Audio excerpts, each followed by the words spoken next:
Audio কথনে সবাইকে স্বাগত জানাচ্ছি। আমরা শুরু করেছিলাম আশাপূর্ণা দেবের লেখা গল্প সুখের চাবি। গল্পটি আমি দুটি পর্বে ভাগ করে পড়েছি। প্রথম পর্ব আমি আগেই পড়েছি এবং আপলোড করেছি। আজকে আমি পড়ছি গল্পটির শেষ পর্ব।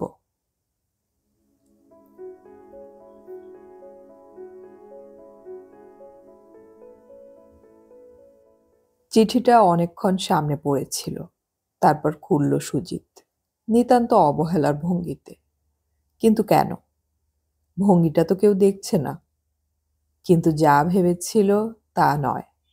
হাতের লেখা খারাপ নয়, বানানো ভুলে ভর্তি নয়। ধরে ধরে পরিষ্কার করে লেখা অক্ষরগুলো প্রায় চম্পার সাজানো দাঁতগুলোর মতোই। কিন্তু চম্পার ভাষা এমন পাকা পাকা কেন? সুজিতের বিরহে ইতিমধ্যেই যে চম্পার চিরকালের জায়গাটা তেতো বিষ লাগছে, এ কথাটা এত স্পষ্ট করে লিখতে বসলো কেন চম্পা? এই নির্লজ্জতা সুজিতের ভালো লাগবে ভেবে?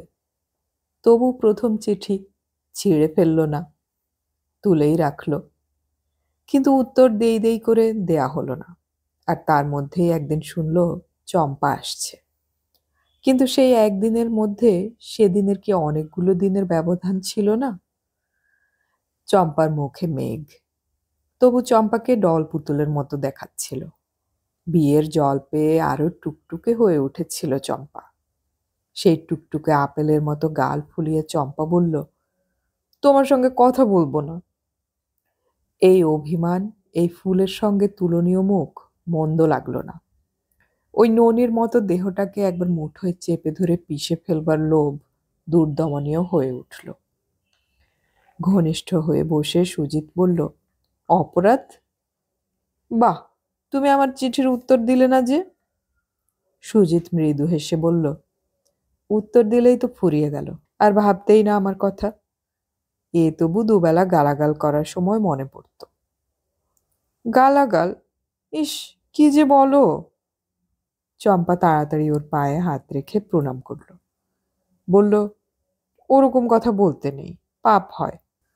সুজিতের মনে হলো ওই আলতো নরম স্পর্শটা যেন বেড়ালের স্পর্শ মনে করিয়ে দেয়। কিছুক্ষণ আগের দুর্দমনীয় ইচ্ছেটা যেন হঠাৎ জড়িয়ে গেল। শুধু হাতটা চেপে ধরল, নরম গোল গোল হাত। চম্পা ব্যস্ত হয়ে বলল, রসু বাপু, জানালাটা ভেজিয়ে দেই, পর্দার পাশ থেকেও তো দেখা যায়।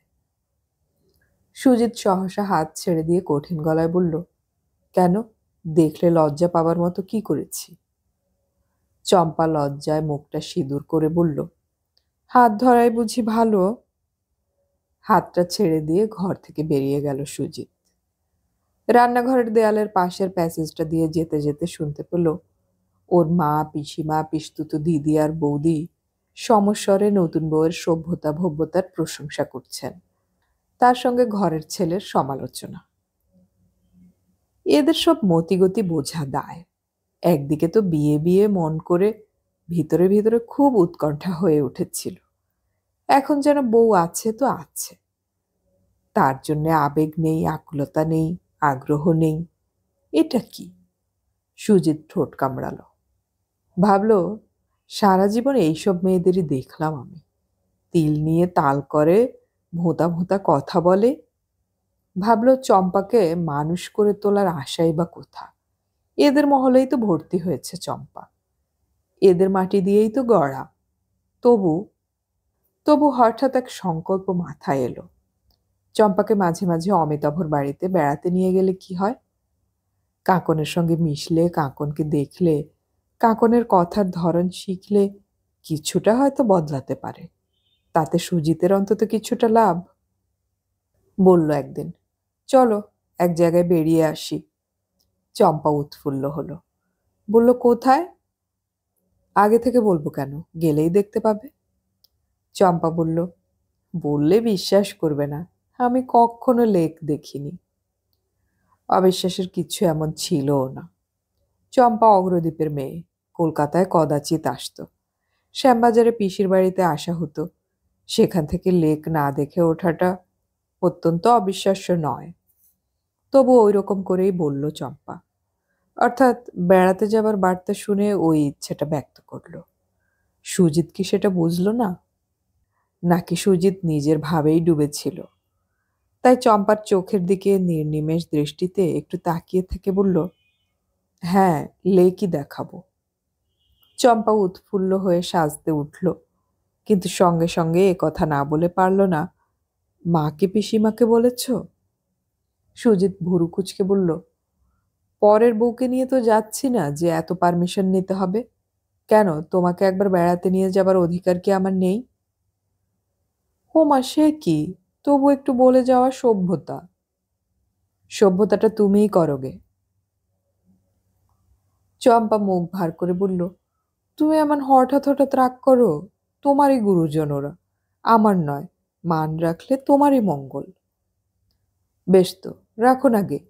আমার মঙ্গলের ভার যখন তুমিই নিয়েছ। চম্পা আবার ভালো করে বাঁধবে বলে চুলের বেনি খুলতে খুলতে বলে, মিতা নন্দুকে বলে আসি জামা পরে নিতে। মিতা নন্দু সুজিতের দাদার ছেলে মেয়ে। চম্পার সাধারণ বুদ্ধি লেক দেখার সঙ্গে ওদের জড়িয়ে ফেলার একটা নীতি দেখতে পেল, কিন্তু সুজিত পেল না। সুজিত আকাশ থেকে পড়ল। সুজিত স্বপ্নেও ভাবেনি তার ভাইপো ভাইজির কথা। তীব্র স্বরে বলে উঠল, ওদের বলার দরকার কি হলো? ওরা যাবে নাকি? যাবে না? না, আমরা যখন যেখানে যাব ওরাও যাবে, এ ব্যাপারটা চালু করো না। যেন কোনো প্রথা, কোনো ব্যবস্থাই একবার চালু করে ফেললে আর রক্ষে নেই। চম্পা অবশ্য একলা বরের সঙ্গে বেড়াতে যেতে আহ্লাদে অধীর হচ্ছিল। তবু সভ্যতা বলে কথা, তাছাড়া সবাই মিলে যাচ্ছি বলতে মুখে বাঁধে কম। শুধু আমরা বরটি বউটি যাচ্ছি বলতেই তো লজ্জা। ওরা বাচ্চা, ওরা থাকলে এত কি ক্ষতি? সেই কথাই বলে চম্পা। ক্ষতি কি? গাড়িতে তো তুমি আমাকে ধরে আদর করতে বসছো না। সুজিত হঠাৎ উগ্র কণ্ঠে বলে উঠল, করতে বসছি না সে গ্যারান্টি বা তোমায় দিচ্ছে কে? যাই করি আর না করি, তোমার জাত ধর্ম নষ্ট হবার ভয় আছে কি? থাকে তো বেড়াতে যাবার দরকার নেই আমার সঙ্গে। চম্পা বলল, যাচ্ছি বাবা, যাচ্ছি। তোমার সর্বদাই এত মেজাজ কিসের জানি না। দিদিকেও তো একবার বলতে হবে, নাকি হঠাৎ দুজনে বেরিয়ে যাব, আর সবাই খুঁজতে বসবে বউ কোথায় গেল। তোমার ওই বন্ধুর মতো একলার সংসার হলেই ছিল ভালো দেখছি। সাজতে চলে গেল চম্পা, এবং যখন সেজে এলো দেখে মনে হলো না কিছুমাত্র দুঃখ ওর মধ্যে আছে। মনে হলো না এইমাত্র কথা কাটাকাটি করে গিয়েছিল বরের সঙ্গে। সুজিতের চোখে একটা প্লেন পাড় সাদা শাড়ি ভেসে উঠল। সুজিত একবার ওর আগাগোড়া দেখে নিয়ে ব্যঙ্গ হাসে বলল, বিয়ে বাড়িতে নেমন্তন্ন নিয়ে যাচ্ছি, এ কথা তো বলিনি আমি তোমায়। এত সাজ কিসের? চম্পা চোখে মুখে বিদ্যুৎ খেলিয়ে বলল, সাজ আমার কোথায়? বেনারসি পরেছি না জড়োয়া গহনা বার করে পরেছি? আমি যা পরি তাতেই সাজ দেখায়। হুম, অহংকার করলে নাকি পতন হয় শুনেছিলাম। চম্পা আরেকবার বিদ্যুৎ হেসে বলে, তোমার কাছে যা খুশি করা যায়। সুজিত চুপ করে থাকলো। সুজিত ভাবল, যা খুশি করতে পারার অধিকারটা ওকে দিল কে? মন্ত্রশক্তি? শয়ন মন্দিরের নিভৃত কক্ষ পর্যন্ত প্রসারিত হয় সেই শক্তির অধিকার? পিস্তুত দিদি বলল, লেক দেখাতে নিয়ে যাচ্ছিস?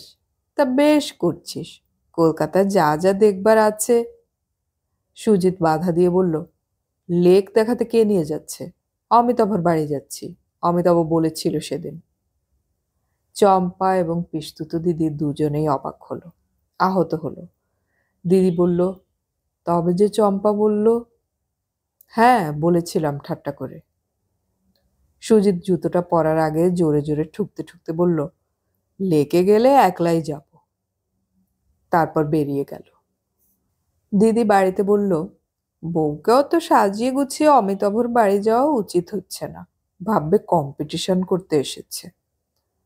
গাড়িতে বসে কিন্তু ডল পুতুল চম্পা কাঠের পুতুলের পোজ নিল। বলল, আমি যাব না তোমার বন্ধুর বাড়ি। যাবে না? কারণ? আমার ভালো লাগে না। ভালো লাগে না? একেবারেই ভালো লাগে না? গেলে কবে? এই তো প্রথম যাচ্ছ, আজ তো প্রমাণ হবে ভালো লাগে কি লাগে না। আমি আন্দাজেই বুঝছি। তোমার আন্দাজ শক্তি তো খুব প্রবল। জানি না, আমার বিচ্ছিরি লাগছে। সুজিত গম্ভীর হয়ে বলে, আমারও তোমার এই অসভ্যতা খুব বিচ্ছিরি লাগছে। নিয়ে যাচ্ছি, যাবে, ভদ্রভাবে কথাবার্তা বলবে, আগ্রহ করে মিশবে। কার সঙ্গে? চম্পা হঠাৎ হেসে উঠে বলে, সেই মহাকালের সঙ্গে। আমার আর মিশে কাজ নেই বাবা, দেখলে আগ্রহ ঘুচে যায়। চুপ, একবারে চুপ। সুজিত গর্জন করে উঠে, অমিতাভের বউয়ের কড়ে আঙ্গুলের যুগ্গি হবার ক্ষমতাও তো তোমার নেই। ভগবান খানিকটা রং দিয়েছে বলে ধরাকে সরা দেখছ। অমিতাভ আমার থেকে 1000 গুণ সুখী, বুঝলে? এবার চম্পার পক্ষে প্রবল বাড়ি বর্ষণ ব্যতীত আর কি সম্ভব। কিন্তু সুজিত তো তখনও বউকে বাড়ি ফিরিয়ে নিয়ে আসতে পারত সত্যি লেকে বেড়াতে নিয়ে যেতে। হয়তো তাতে বদলে যেত ইতিহাস। পরে ভেবেছে সুজিত, কি অদ্ভুত গোয়ার তুমিতে পেয়েছিল তাকে তখন। ওরা দুজনেও বেরোচ্ছিল। ওদের দেখে কলহাস্যে অভ্যর্থনা করে উঠল, বাঁচা গেল বাবা, আর বেরোতে হবে না। আয় আয়, কি সুমতি। সুজিত গম্ভীর মুখে বলল, লোকদের চৈতন্য সম্পাদন, এই আর কি। আমার বউ না হয় একটি রং ঢঙের ডল পুতুল ছাড়া আর কিছু নয়, লোক সমাজে প্রায় অচল। তুই তো যেতে পারতিস। অমিতাভ কাকনের দিকে একটা কটাক্ষপাত করে বলে, আমার বউ লোক সমাজে অচল। সন্ধ্যের পর নিয়ে যেতে সাহস হয় না, পাছে লোকে ভয় খায়।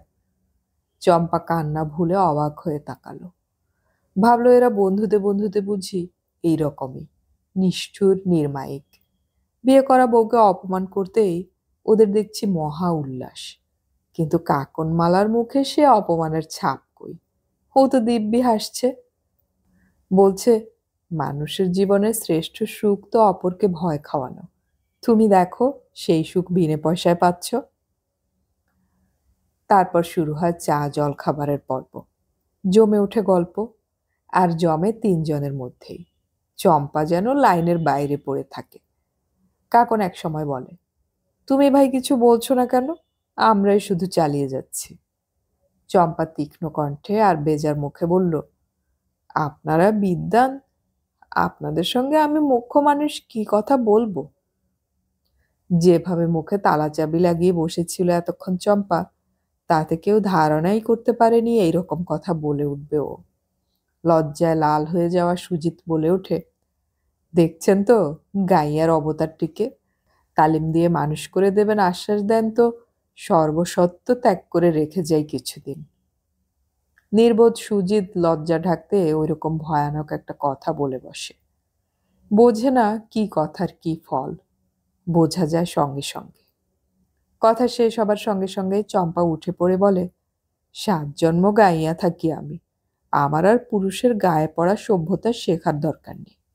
এতই যদি তখন ভাবলেই হতো, পরে আর হাত কামড়াতে হতো না। সেই যে বলে না, যে শোলটা পালায় সে শোলটাই বড়, এ হচ্ছে তাই।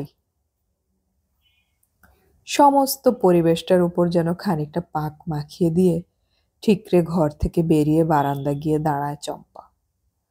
অনেকক্ষণ পরে নিঃশ্বাস ফেলে অমিতাভ বলে, বাড়ি যা সুজিত। সুজিত ঠোঁট কামড়ে জ্বালা ভরা ক্ষোভের হাসি হেসে বলে, রেল লাইনে গেলেই বা কেমন হয়। বকিস নে, থাম। অমিতাভ বলে, তোর বউকেও তো আমি সম্পূর্ণ দোষ দিতে পারি না, তুই একটা মুখ্য। সে তো আগাগোড়াই। এবার কাঁকন দৃঢ় স্বরে বলল, পাগলামি করবেন না, বাড়ি যান, ভোলান গে ওকে, ক্ষমা চান গে। যদি সত্যি কথা বলতে হয় তো বলবো, খুব ভুল করেছেন আপনি। কোনো মেয়েই এরকম অপমান সহ্য করে নিতে পারে না, বিশেষ করে আপনি যখন ওর প্রকৃতি জানেন।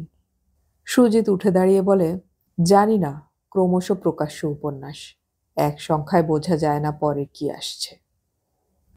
বারান্দায় গিয়ে বলে, বাড়ি যাবে না ঝাঁপ দিয়ে পড়বে। বেশ উচ্চ গ্রামেই বলে। চম্পা কথা বলে না। চম্পার কথা বলার ক্ষমতা নেই তখন আর। রুমাল ভিজে শেষ হয়ে এখন সিল্কের শাড়ি ভিজছে। বেরিয়ে যায় দুজনে। অমিতাভ কাকনের দিকে তাকিয়ে বলে, সুজিতটা যে এত বর্বর হতে পারে তা জানতাম না। কাকন একটা বিচিত্র হাসি হেসে বলে, কে যে কি হতে পারে আর না পারে তা আগে থেকে বলা সহজ নয়। মানুষ অবস্থার দাস।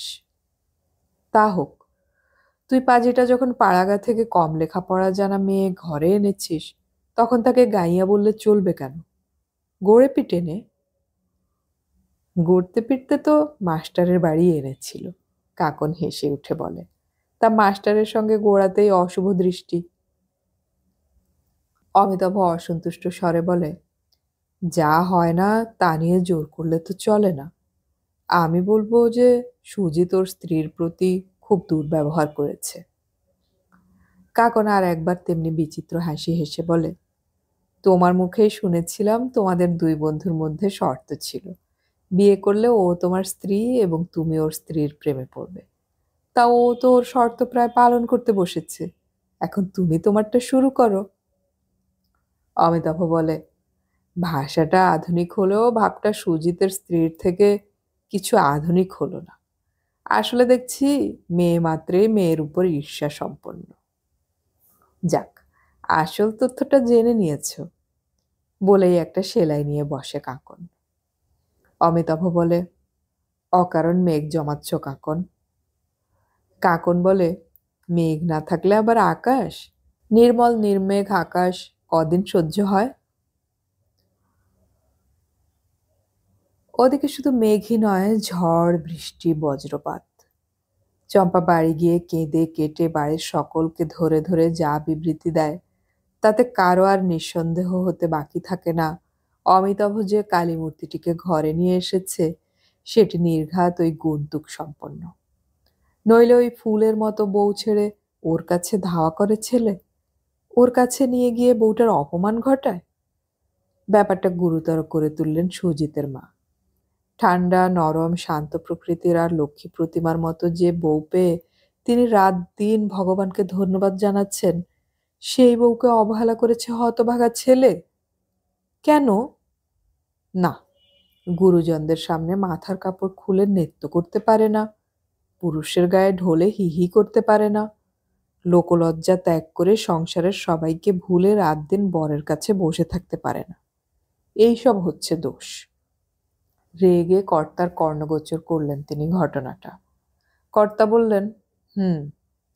তারপর সুজিতকে ডেকে বললেন, বৌমার সঙ্গে তুমি অসৎ ব্যবহার করছো, এ যেন আর কোনো দিন শুনতে না হয় আমায়। আর কিছু না। সুজিত কিচ্ছু বলল না। শুধু সুজিত ভাবল, এরা ভেবেছে কি? ধরে বেঁধে ভালোবাসাবে ওই মাকাল ফলকে, ওই পলাশ ফুলকে? মগের মুল্লুক নাকি? আচ্ছা, চম্পা যদি এসব না করত, চম্পা যদি শুধু সেই ক্রন্দন পর্বতেই সীমায়িত থাকতো, তাহলে হয়তো লজ্জিত হতো সুজিত, অনুতপ্ত হতো। কিন্তু চম্পাও তার মতো ভুল চাল চালল। চম্পা উপরওয়ালাদের কানে তুলে শাসন করতে গেল স্বামীকে। যখন অমিতাভর বাড়ি থেকে কেঁদে গলে যাওয়া চম্পাকে নিয়ে ফিরছিল সুজিত, তখন মনে মনে সংকল্প করেছিল, দূর চাই, আর দরকার নেই। দরকার নেই এখানে আসার, দরকার নেই একখানি মার্জিত হৃদয়ের সংস্পর্শে আসার। হয়েই তো গেছে সব। জীবনের সব কিছুর তো পরিসমাপ্তি ঘটে গেছে। আর আশা নেই, আহ্লাদ নেই, ভবিষ্যৎ নেই। এখন ওই রংচঙে মাটির পুতুলটি নিয়েই জীবনের পথে পাড়ি। বন্ধুত্ব, তারও পরিসমাপ্তি ঘটুক। অমিতাভর স্ত্রীকে বাদ দিয়ে তো অমিতাভর সঙ্গে মেশা যাবে না। এ তো সুজিতদের বাড়ি নয় যে বাহির আর অন্তঃপুর, সদর আর অন্দরে মস্ত একটা ভেদ আছে। অতএব ওদের সঙ্গে ছেদ পড়ুক। একটা স্যাঁতস্যাঁতে ম্লান হৃদয় নিয়ে বাড়ি ফিরেছিল সুজিত। কিন্তু সেটা বিষ বাষ্পে বিষ হয়ে গেল। বাবার আদেশে চোখে কানে দেখতে পেল না সুজিত। রাগে জ্ঞান হারালো। ঠিক আছে, রোজ যাবে সে, সারা সন্ধ্যা ওখানেই পড়ে থাকবে, যা ভালো লাগে তাই করবে। কেন করবে না? অকারণে যদি অপমান সইতে হয়, তবে কারণই সৃষ্টি হোক। নাটক আরেক অঙ্কে এলো। জবনিকা উত্তোলন করলেই দেখা যায় এখানকার দৃশ্য। প্রতি সন্ধ্যায় অমিতাভর সে বিরাট বাড়ির দোতলার অর্ধচন্দ্রাকৃতি বারান্দায় তিনজনে বসে থাকে। কখনো কলকণ্ঠে আর কলহাস্যে বাতাসে কাঁপন তুলে, কখনো স্তব্ধ গাম্ভীর্যে মুখ হয়ে। সব দিন সমান মুড থাকে না মানুষের, অন্তত সন্ধ্যায় নয়। খোলা আকাশের নিচে শুয়ে বসে থাকতে থাকতে কোন দিন যে কি হয়। হয়তো কোনোদিন কাকন কোনো একটা খাবার তৈরি করে, হয়তো সেদিন অমিতাভর যে খুড়তুতো ভাইটি মেসে থাকে তাকে চা খেতে ডাকা হয়। সেদিন হাসিতে গল্পেতে জমজমাট হয়ে ওঠে আসর। সেদিন জগতে যত রকম তর্কের বস্তু আছে সব বিষয় নিয়ে আলোচনা হয়, এবং প্রায় এক দলে কাকন আর সুজিত থাকে, অপর দলে অমিতাভ একা। তবে অমিতাভ একাই 100। যদি শিক্ষা বিভাগের কথা তুলে ধিক্কার তুলে দেয় সুজিত, ছেলের চেয়ে বই ভারী, মগজের ওজন 1 ছটাক, আর তাতে চাপানো হচ্ছে 250-এর, এতে কি আর শিক্ষা হয়? অমিতাভ বলে, শিক্ষা হয় এ কথা তো কেউ বলছে না। শিক্ষা স্কুলের গাছ থেকে আহরণ করে আনবার ফল নয়। স্কুলে হয় বিদ্যা শিক্ষা, যে বিদ্যার দ্বারা সে ভবিষ্যতে লাভবান হবে, মানে আর্থিক লাভবান। কাকন বলে, সেটাই তো শেষ কথা নয়, সেটা অশেষ কথা, সেটাই অনাদিকালের অনন্ত কথা। হয়তো রাজনীতি নিয়ে মতামত জাহির করতে গেল অমিতাভ, এরা দুজনে আক্রমণ করে ওর মতবাদকে নস্যাৎ করে দিল। জোর গলায় প্রকাশ করল সমস্ত নেহাতি অভিনেতা, তাদের সমস্ত দলের মুখোশ ধরে ধরে দেখাতে লাগলো ওরা। হয়তোবা অমিতাভ বলে বসলো, সিনেমা দেখে আর সিনেমার গান ভঙ্গি ও ঢং নকল করে দেশের মেয়ে ছেলেরা উচ্ছন্নে গেল। সুজিত আর কাকন প্রমাণ করতে বসলো, সিনেমা শিল্পের ব্যাপ্তির কল্যাণে দেশের অসংখ্য বেকার ছেলে মেয়ে তবু খেয়ে পড়ে বাঁচছে এবং দেশকে বাঁচাচ্ছে। ওই বেকারগুলো যদি দেশে আড্ডা দিয়ে বৃথা ঘুরে বেড়াতো, সমাজ অনেক বেশি ধ্বংসের পথে যেত। অমিতাভ যদি বলে, সাহিত্যে আজকাল আর গভীরতা খুঁজে পাই না। এ যুগে সাহিত্যের ব্যাপ্তি আছে, বিশালতা নেই, চমক আছে, দীপ্তি নেই। জীবন যন্ত্রণার সস্তা প্যাঁচ আছে, জীবন দর্শনের স্বচ্ছ দৃষ্টি নেই। এরা দুজনে ওকে কোণ ঠাসা করে, বলে, এ যুগে বাস্তব বোধ আছে, কল্পনার স্বর্গ নেই। পৃথিবীর গাত্রে ধুলো আছে, বোকামির পাত্রে আকাশ কুসুম নেই। নিষ্ঠুর ক্ষুধা আছে, অলৌকিক সুধা নেই। নেই, করা যাবে কি? যা নেই তাকে বাষ্প দিয়ে গড়লেই তো কাজ চলে না। অমিতাভ পরে কোনো কোনো দিন কাকনকে বলে, ক্রমশ এমন হয়ে দাঁড়াচ্ছে মনে হচ্ছে তুমি আমার প্রতিপক্ষই বুঝি। কাকন কটাক্ষে আগুন হেনে বলে, এটুকুতেই ভিত টলছে? ভিত না টলুক, বালি ঝরছে, পলস্তরা খসছে। নোনা ধরলে খানিক ঝরাই ভালো, বলে ঝংকার দেয় কাকন। তারপর বলে, নিজের উপর বিশ্বাসের মূলটা যেন গভীর নয়। মনে হয় হঠাৎ ঝোঁকের বয়সে একটা যা হয় করে বসেছ তুমি, তাই পাটে ফেলে আছড়ে আছড়ে দেখছি তোমার ভালোবাসাটাকে, দেখি ধোপে টেকে কিনা। আবার কোনোদিন তর্কের আসরে দুই বন্ধু এক পক্ষ হয়, কাকন একাই এক পক্ষ। হয়তো সেদিন নারীর অধিকার নিয়ে অথবা আধুনিক নারীর কর্মদক্ষতা নিয়ে তর্ক। সেদিন ওরা দুজনে মিলে বদ্ধপরিকর হয় কাকনকে পরাস্ত করতে। কিন্তু মাঝে মাঝে ওরা চা খাবার শেষে বারান্দায় আলো নিভিয়ে দিয়ে বসে থাকে চুপচাপ, কেউ কোনো কথা বলে না। দৈবাত অমিতাভ বলে উঠে, সুজিত, তোর বউ কোথায় রে? সুজিত সংক্ষেপে বলে, বাপের বাড়ি। অনেক দিন তো গেছে, তাই না? কে জানে, মনে নেই। অনেকক্ষণ পরে হয়তো আবার অমিতাভই বলে, আমার মনে হয় সুজিত, তুই অন্যায় করে চলছিস, তোর উচিত। সুজিত শান্ত গলায় বলে, আমি কি আর তোর এখানে আসবো না অমিতাভ? অমিতাভ বলে, ছি সুজিত, আমি তোর জীবনের পরিণাম ভাবি, তাই বলি। সুজিত বলে, পৃথিবীর কোনো জিনিস কি বরবাদ যায় না? কোনো কাজ, কোনো ফসল? আমার জীবনটাকেও না হয় সেই দলে ফেল। অমিতাভ মনে মনে ক্ষুব্ধ হাসি হেসে বলে, শুধু কি তোমার জীবন, আমারও কি নয়? আমার অবস্থাটা কি? আমি আমার নিজের নিভৃত নিলয়ে আমার স্ত্রীকে একদিন একা পাই না। তুমি একটি নির্বোধ গর্দভ হয়ে বসে আছো দুজনের মাঝখানে। আমরা বেড়াতে যেতে চাইলে তুমি বলবে, চলো না সবাই যাওয়া যাক। আমরা সিনেমা থিয়েটারের টিকিট কাটতে গেলে লজ্জায় কিছুতেই মাত্র 2টো কাটতে পারি না। কারণ তুমি প্রত্যাশা করবে একসঙ্গে যাবার, আর আমার স্ত্রীর সঙ্গে মুখোমুখি বসে একটা সন্ধ্যাও চা খেতে পাই না আমি, কারণ তোমার সন্ধ্যার চায়ের বরাদ্দ হয়ে গেছে এখানে। কিন্তু মুখে কি বলবে? মুখে কি বলা যায়? অবোধের ওপর আক্রোশও আসে না, তাই আসে হতাশা। হতাশা আসে জীবনের উপর, ভাগ্যের উপর। কিন্তু সুজিত কি সত্যিই এত নির্বোধ? কিন্তু সুজিত কি সত্যি এত নির্বোধ? ওদের নিভৃত দাম্পত্য জীবনের মাঝখানে সুজিত যে তার উপস্থিতির প্রাচীর বসিয়ে রেখে দিয়েছে, তার অশোভনতা কি সুজিতের অনুভূতিতে ধরা দেয় না? দেয়, দেয় বই কি। তবু নিজেকে সংযত করতে পারে না সুজিত। কোর্ট থেকে ফেরার পথে কিছুতেই আর বাড়ির পথের ট্রামটা ধরতে ইচ্ছে করে না। কাছের পথের একটা মস্ত বাড়ির দোতলার সেই দক্ষিণের গোল বারান্দাটি যেন বলগা ধরে তীব্র আকর্ষণে টানতে থাকে। এর কাছে অসহায় আত্মসমর্পণ সুজিতের, এই লোভের কাছে। তবু নিজের সপক্ষে যুক্তি খাড়া করে বইকি। ভাবে, কি আর করি আমি? এই 24 ঘন্টায় গড়া দিন রাত্রির মধ্যে হয়তো 2.5 কি 3 ঘন্টা আমি তোমাদের সঙ্গ নেই। মানুষ তো সামাজিক জীব, সে কি তার বন্ধুর জন্যে, সমাজের একটা মানুষের জন্য এইটুকু সময় দেবে না? তারপর তো রইল তোমাদের অখণ্ড অবসর, সম্পূর্ণ দিন আর রাত্রি। কিন্তু কাঁকন, তার মধ্যে কি কোনো প্রশ্ন নেই, কোনো উত্তর? আছে, থাকতেই হবে। কাঁকন প্রথম প্রথম সুজিত চলে গেলে অমিতাভর কাছে বলতো, দেখো, দেখে যাও নির্বোধের বুদ্ধি। বউয়ের সঙ্গে ঝগড়া করেছো, বেশ করেছো। বিচ্ছেদ করেছো, তাও ভালো। কিন্তু এভাবে আমাদের সন্ধ্যাগুলো নষ্ট করা কেন বাপু? নয়তো এলেই চুপি চুপি বলতো, ওই দেখো, এসে বসে আছেন তোমার সখা। হলো আজকের সন্ধেটা মাটি। ভাবছিলাম একটু বেড়াতে যাব।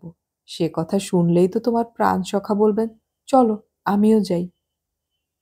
হ্যাঁ, এরকমই বলতো কাঁকন, একেবারে প্রথম প্রথম। তারপর ভাষা বদলে গিয়েছিল। কাঁকন বলতো, আচ্ছা দেখো, তুমি তো সুজিতের বউকে খুব সহানুভূতির চোখে দেখো, কিন্তু বলো, এটা কি তারই ক্যাপাসিটির অভাব নয়? স্বামীকে ফেলে ছড়িয়ে দিয়ে মান নিয়ে বসে থাকাকে আমি মোটেই ভালো বলি না। ভদ্রলোক নিঃসঙ্গতার দুঃখ সইতে পারে না বলেই। ক্রমশ সে সুরও বদলেছে। কাঁকন বলেছে, তোমারই বন্ধু, অথচ তার সঙ্গে কথা বলে মরতে হবে কেন আমাকে? কেন বলো তো? তুমি একটু এসো বসো বলতেও জানো না? অমিতাভ তার উত্তরে বলেছে, আমি 100টা বলার চেয়ে তুমি একটা বললেই কাজ হবে। তার মানে তুমি স্পষ্টই স্বীকার করছো তোমার বন্ধু আমার প্রেমে পড়ে আছে?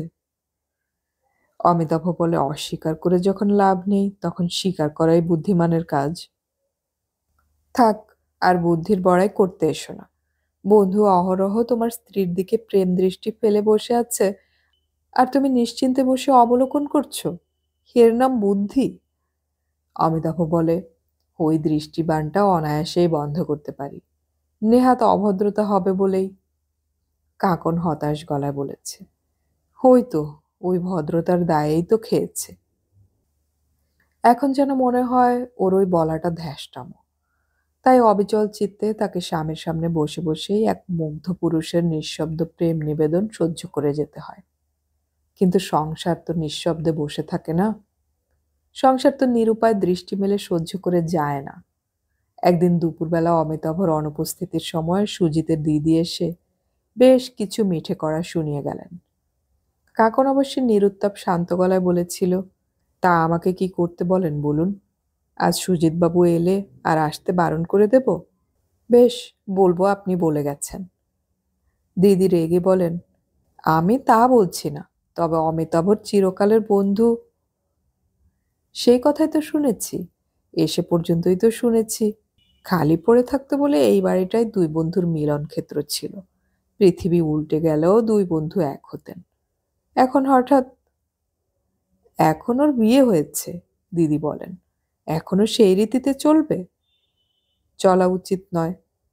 ঈষৎ কঠিন হয়ে কাঁকন বলেছে, আপনি বরং সেই বিয়ের বউকেই ধমকে ঠিক করুন গিয়ে, সেটাই ন্যায্য হবে। দিদি চলে গিয়েছিলেন। কিন্তু আশ্চর্য, এই আশার কথাটা কাকন না বলেছে সুজিতকে, না অমিতাভকে।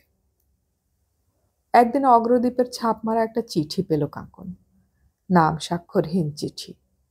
মায়াবিনী ছলনাময়ীকে তীব্র অভিযোগে দীর্ণ বিদীর্ণ করে অনুনয় করা হয়েছে মায়াবিনী যেন তার ছলনা জাল ছিন্ন করে হতভাগ্য পতঙ্গকে মুক্তি দেন। আপনার অমন বর, পরের বরের উপর লোভ কেন? এই প্রশ্ন দিয়ে চিঠি শেষ। চিঠিটা ছিঁড়ে ফেলল কাকন। আর আশ্চর্য, রাগ নয়, দুঃখ নয়, অপমান নয়, তীব্র একটা উল্লাস বোধ করল। কাকনকে রিজেক্ট করে ওরা তোমাকে বরণ করে এনেছিল, এখন কাকনের কি দায় তোমার জন্যে? ঠিক আছে, যেমন চলছে চলুক। জন্মাবধি কালো রঙের খোঁটা খেতে হয়েছে তাকে, শুনেছে বিয়েই হবে না। আজ যদি তার ভাগ্যে দুটো পুরুষের হৃদয়ের নৈবেদ্য জোটে, কেন সে তা ফেলে দেবে? কেন উদারের ভূমিকা নিতে সেই মুগ্ধ প্রেমের উপর নিষ্ঠুরে আঘাত হানবে? কাকন তো আর খারাপ হচ্ছে না।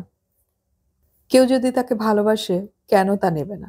একটা মুগ্ধ পুরুষের ভালোবাসা ফেলে দিতে পারে এমন নারীর হৃদয় আছে নাকি? হয়তো লোকনিন্দার দিকে তাকিয়ে, হয়তো সমাজ মনের অপ্রসন্নতার দিকে তাকিয়ে, হয়তোবা সংসার জনের ভ্রুকুটির দিকে তাকিয়ে নির্লিপ্তের ভান করা যায়, কিন্তু তুচ্ছ করা যায় না সেই বস্তুকে। অতএব কাকন ভাবে, যেমন চলে চলুক। অমিতাভের জন্যই কি মন কেমন করে না কাকনের? বিবেকের দংশন অনুভব করে না মনে মনে? করে, কিন্তু সুজিতের জন্যও কম মমতা বোধ করে না। তাছাড়া সেই কথাটাই প্রধান কথা। এ তবু জালের আবরণে আচ্ছাদিত, এ তবু না খোলা বিষের কৌটো। একবার যদি কাকন ইশারা দেয়, তুমি বোকামি করছো, তুমি পাগলামি করছো, তুমি সামাজিক নিয়ম লঙ্ঘন করছো, তাহলেই তো খুলে যাবে সেই আচ্ছাদনের জাল, ছড়িয়ে পড়বে কৌটার বিষ। সুজিতের নিজের কাছে ধরা পড়বে তার এই নিত্য হাজরে বন্ধুর জন্যে নয়, বন্ধু পত্নীর জন্যে। তবে থাক, চাপা থাক। থাকে, শুধু বারান্দার আলোটা আজকাল বেশিরভাগ দিনই নিভানো থাকে। তর্কের বিষয়বস্তু সব ফুরিয়ে ফেলেছে যেন। না, ওরা যে একে অপরের প্রতি আক্রোশপরায়ণ তাও নয়। শুধু ওরা যে একসময় সবচেয়ে নিকটতম বন্ধু ছিল, সেই কথাটাই যেন ভুলে গেছে। এক গজের মধ্যে বসে থাকে যোজন ব্যবধানের দূরত্ব নিয়ে। ওরা যে এই সেদিনও বন্ধু পত্নীর প্রেমে পড়া নিয়ে ঠাট্টা করেছে, সে কথা এখন আর ভাবতেই পারে না। আর একদা সুজিত যখন বলেছিল, দেখ অমিতাভ, মনে হচ্ছে আমি বোধহয় তোর বউয়ের প্রেমে পড়েই গেলাম, তখন যে অমিতাভ হেসে উঠে বলেছিল, তোর কথাটা কিরকম শোনালো জানিস? দেখ ভাই, মনে হচ্ছে আমি বোধহয় তোর ওই ডেঙ্গু জ্বরেই পড়ে গেলাম। সে কথা এখন বলে দিলেও মনে আনতে পারবে না। ওরা দুজনে যেন দুটো বালির চর, রোদে ঝকঝক করছে। মাঝখানের জলটুকু একবার একে ছুঁয়ে যায়, একবার ওকে ছুঁয়ে যায়, কিন্তু এই টানা পড়ে নিয়ে সেও ক্লান্ত হয়ে থেমে যাচ্ছে যেন। ওরা মনে কষ্ট পাচ্ছে, এ ভাববার গরজ আর নেই তার। যখন অনেক রাত হয়, সুজিত চলে যায়, রামেশ্বর এসে জানায় খেতে দেয়া হয়েছে। দুজনে নিঃশব্দে গিয়ে খেয়ে শুয়ে পড়ে। মুখ ফুটে কেউ বলে না, আর পারা যাচ্ছে না, অসহ্য। তবু অসহ্যই হচ্ছে। একদিন কাকন বিছানায় শুয়েই বলে উঠল, কিছুদিন টাটা ঘুরে আসি।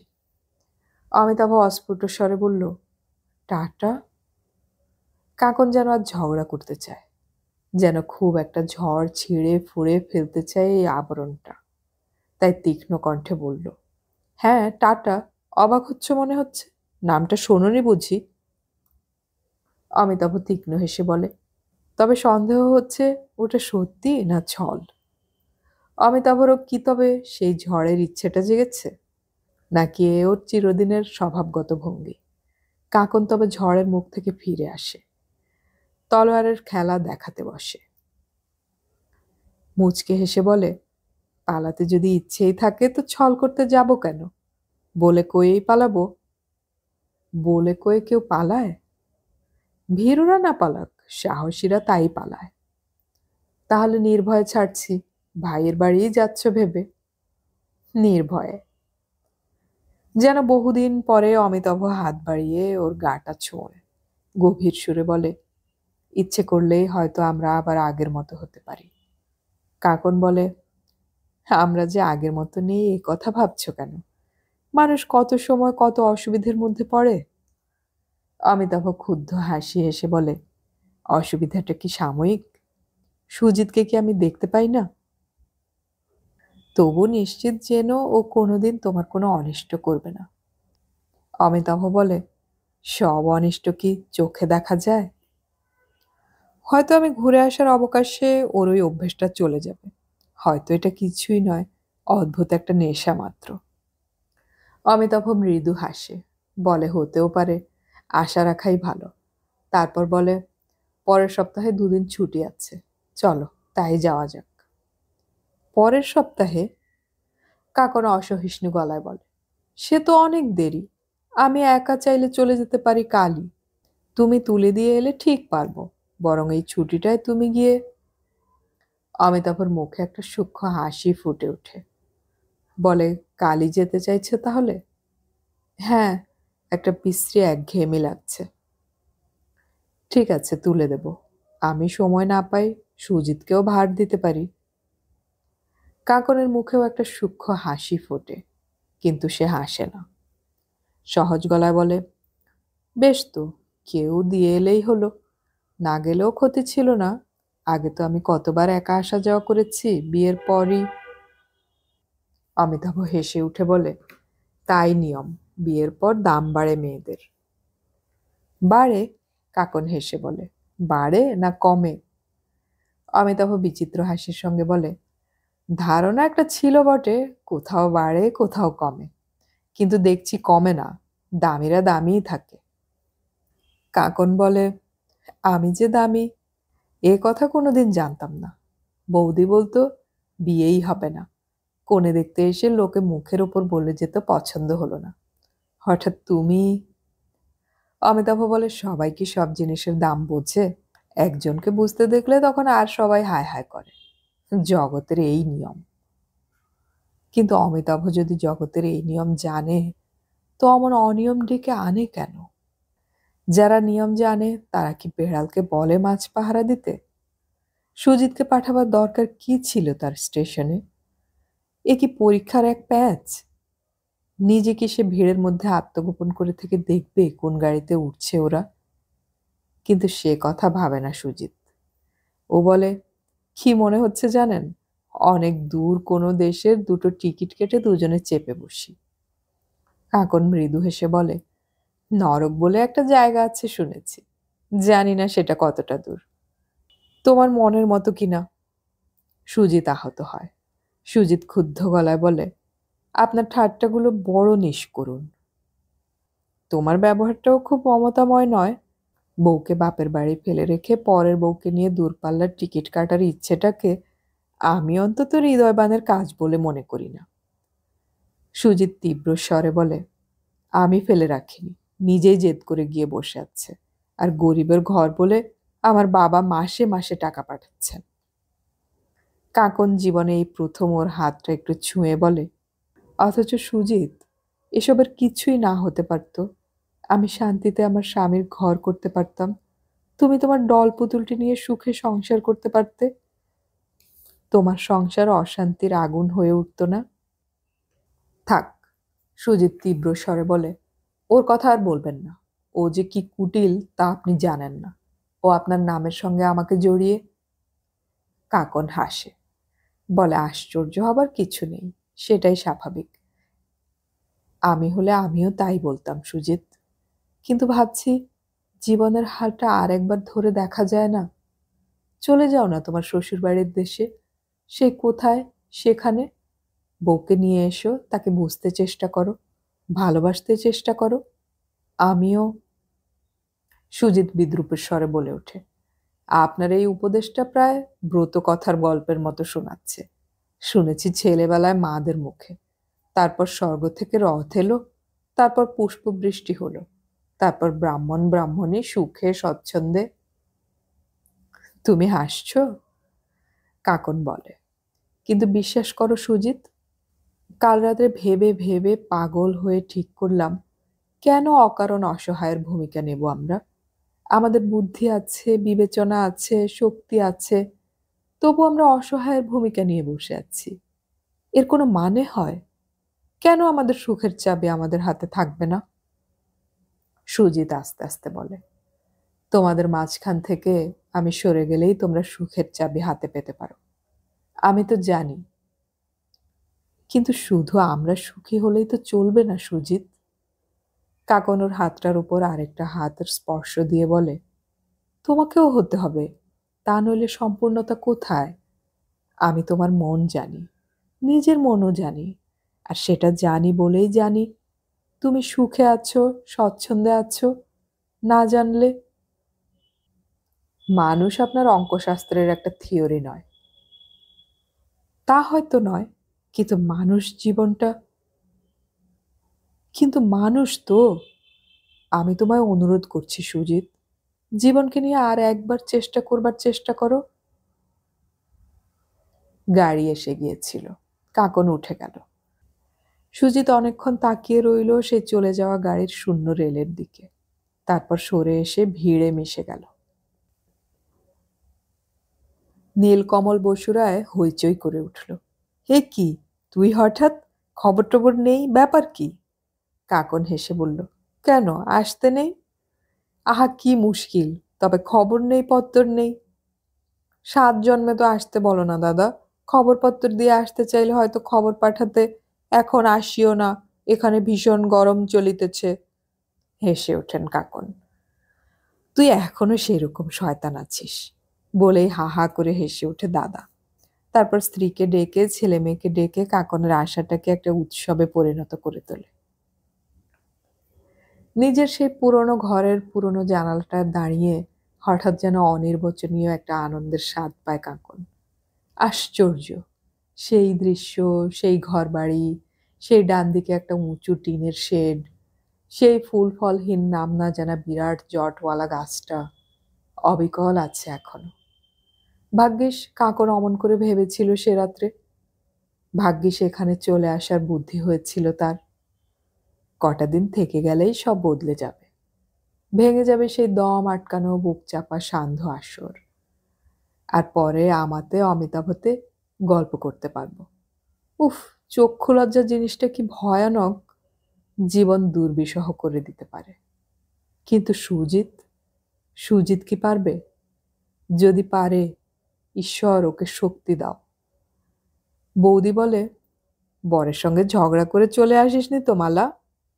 কাকন হেসে ওঠে। কাকন ঠিক করেছে সুখের চাবি নিজের হাতে রাখবে। তাই হেসে উঠে বলে, কেন, আমি কি এতই ঝগড়াটে? দাদা কাকনের বৌদির মুখ ভাব দেখে। দাদা তাড়াতাড়ি বলে, নয়তো কি, চিরদিন ঝগড়াঝাটি। বাবা, লোকে কোণে দেখতে আসতো, তুই তাদের সাথে ঝগড়া করতিস। কুমারী জীবনের পরিবেশটা কি নির্মল লাগে। ভাইপো ভাইজিরা কাছে এসে বসে।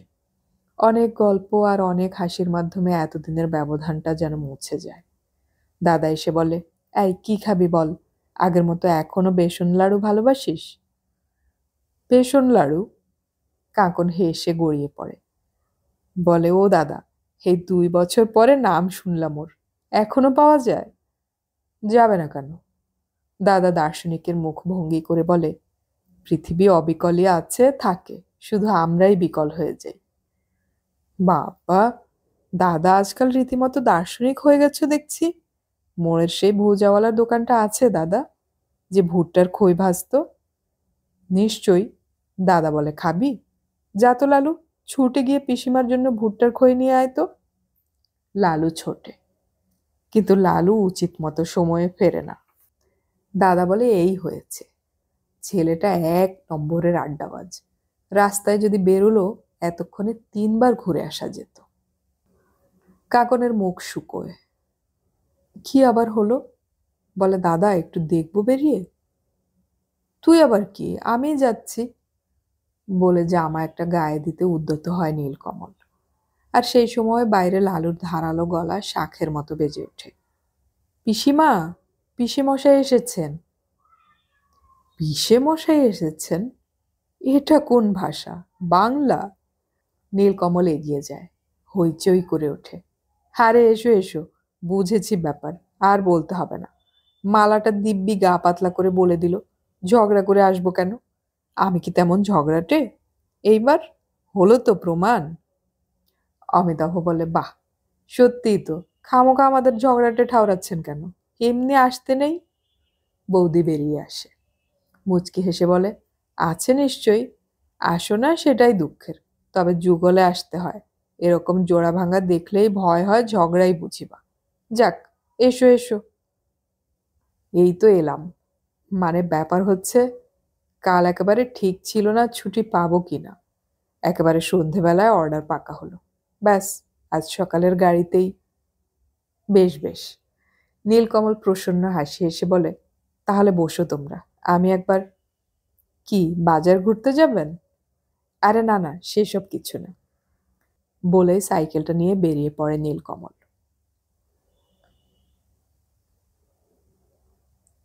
দেখা হয়, কথা হয় না। বৌদি এবং বৌদির ছেলে মেয়েদের কবলমুক্ত হতে অনেকক্ষণ লাগে। একসময় বৌদি বলে, যাও ভাই, মনিনীর মান ভাঙাও গে। কাকন ওর সেই জানালায় দাঁড়িয়েছিল। কাকন দেখছিল বিকেলের সেই রূপলি রোদটা কখন হলুদ হয়ে গিয়ে ক্রমশ মরতে শুরু করেছে। অমিতাভ পেছন থেকে এসে বলে, তোমার বৌদি কি বললেন জানো? মানিনীর মান ভাঙাও গে। কাকন কেমন একরকম হেসে বলল, শুনলাম। আমি আশায় খুব রেগে গেছো মনে হচ্ছে। বাহ, রেগে যাব কেন? তাই তো দেখে মনে হচ্ছে। এরা তো খুব খুশি। তা তো হবেনি। অন্ধকার হয়ে গেল। সুইচটা কোথায়? থাক না, অন্ধকার মন্দ কি? অবশ্য মন্দ না। জানো কি কাণ্ড হয়েছিল? কি? তোমাকে তুলে দিতে এসে সুজিতটা আর বাড়ি ফেরেনি। হইচই পড়ে গেছে একেবারে। কাকন কঠিন হয়ে ওঠে। অন্ধকারেও বোঝা যায় কাকনের সেই কালো পাথরের মতো মুখটা আরো পাথর হয়ে ওঠে। কাকন সে কঠিনতা ঢাকে না। বলে, তার কোনো খোঁজ না নিয়ে গাড়ি চাপা পড়লো কিনা, না দেখে হঠাৎ এখানে চলে এলে যে? অমিতাভ কি এই কাঠিন্যের জন্য প্রস্তুত ছিল? অমিতাভ ভাবছিল কুণ্ঠিত কণ্ঠস্বর শুনতে পাবে। তাই অমিতাভ বিচলিত হলো। অপ্রস্তুত গলায় বলল, আমার কেমন মনে হলো হয়তো খেয়ালের মাথায় তোমাকে তুলে দেবার বদলে একেবারে পৌঁছে দিতেই এসে হাজির হয়েছে। অন্ধকার আরো গভীর হচ্ছিল। কাকনের পরনের সাদা শাড়িটাই শুধু আবছা দেখা যাচ্ছিল। কাকনের গলার স্বরটা শোনা গেল কোথা থেকে যেন। তাই ভেবেছিলে? বাহ, তাছাড়া আর কি? কাকনের গলার স্বরটা আবার তেমনি কোথা থেকে যেন ভেসে এলো। তা বটে, তাছাড়া আর কি? সভ্য ভদ্র মানুষরা তাছাড়া আর কি বা ভাববে? এবার অমিতাভ বুঝি কঠিন হয়। বলে ওঠে, সেটা বলা অন্তত সভ্যতা। সত্যি যা ভেবেছিলাম তা বলাটা কি সমীচীন? তবু সন্দেহ থেকে যাচ্ছে কিন্তু। সত্যি কি তবে বিশ্বাস করতে হবে বিরহের জ্বালায় বিবাগী হয়ে বেরিয়ে গেল? অথবা রেলে কাটা পড়তে গেল? কাকন একটু চুপ করে থেকে বলে, ওর শ্বশুর বাড়ি গেছে বউকে আনতে। অমিতাভ হেসে ওঠে। বলে, এটা আরো অবিশ্বাস্য। তুমি বলেছিলে একদিন জগতে অনেক অবিশ্বাস্য ঘটনা ঘটে। আমি ওকে আদেশ দিয়েছিলাম। আমি ওকে বলেছিলাম জীবনের ছকটা আবার নতুন করে সাজাতে চেষ্টা করতে। বলেছিলাম আমাদের সুখের চাবি আমাদের নিজেদের হাতেই রাখা উচিত। কাকন। অমিতাভ অন্ধকারে আন্দাজ করে ওর হাতটা চেপে ধরে। অমিতাভ যেন হঠাৎ আরেক ঘরের খোলা জানালা দেখতে পায়। অমিতাভ আবেগের গলায় বলে ওঠে, কাকন, এ কথা কি সত্যি বিশ্বাস হয় তোমার? কাকন আস্তে হাতটা ছাড়িয়ে নেয়। কাকন আবার সেই জানালার কাছে সরে যায়। কাকন অনেক দূর থেকে বলে, সেদিন বিশ্বাস করেছিলাম, আজ সকালে দুপুরে আর বিকেলেও বিশ্বাস রেখেছিলাম, কিন্তু এখন আর বিশ্বাস করি না। এখন আর বিশ্বাস রাখব না। কিছুতেই আর বিশ্বাস করা চলবে না।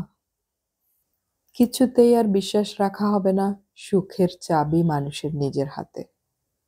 হয়তো এই দুদিন পরে অমিতাভর সঙ্গে কলকাতায় ফিরে যাবে কাকন। কারণ কাকন জানে কুমারী জীবনের পরিবেশ নির্মল আর সুন্দর শুধু ততক্ষণই যতক্ষণ তোমার আবির্ভাবটাকে ওরা উৎসবের পর্যায়ে রেখে দিতে পারবে। জানে এ কথা কাকন। তাই কাকন জানে হয়তো অমিতাভর সঙ্গে দুদিন পরেই ফিরে যাবে সে। আবার সেই দক্ষিণের বারান্দায় চেয়ার পড়বে, ইজি চেয়ার। রামেশ্বর জানবে না। রামেশ্বর 3খানা চেয়ার পেতে রাখবে গোল করে ঘিরে। মাঝখানের ছোট্ট টিপয়টা অমিতাভর সিগারেট, দেশালাই আর অ্যাশট্রেটা রেখে দেবে।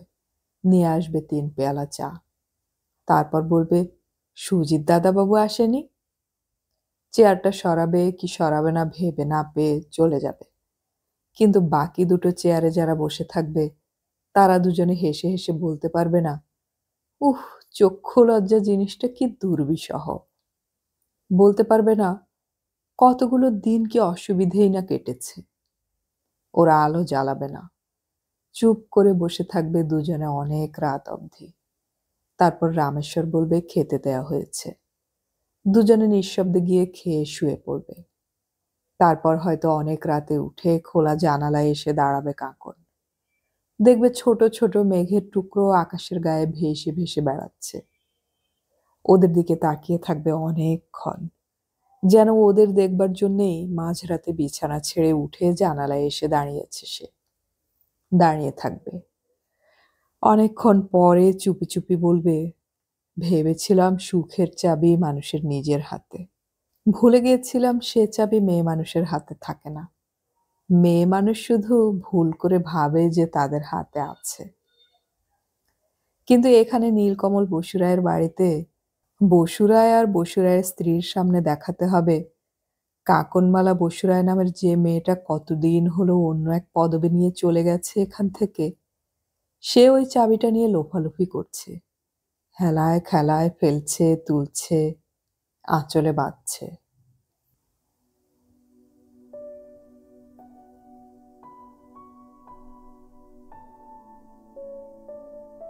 এতক্ষণ আমি পড়ে শোনালাম আশাপূর্ণা দেবীর গল্প সুখের চাবি এর শেষ পর্ব। অডিও কথনে আমাদের গল্প পাঠ ভালো লাগলে চ্যানেলটি সাবস্ক্রাইব করে রাখুন এবং বন্ধুদেরকে শেয়ার করুন। আমাদের গল্প পাঠ আপনাদের কেমন লাগছে তা কমেন্টে অবশ্যই জানাবেন। পরবর্তীতে আমরা সমরেশ মজুমদারের আরও একটি উপন্যাস নিয়ে হাজির হব খুব শীঘ্রই। গল্প পড়ি, গল্প শুনি, বাংলা গল্প ছড়িয়ে পড়ুক সবখানে।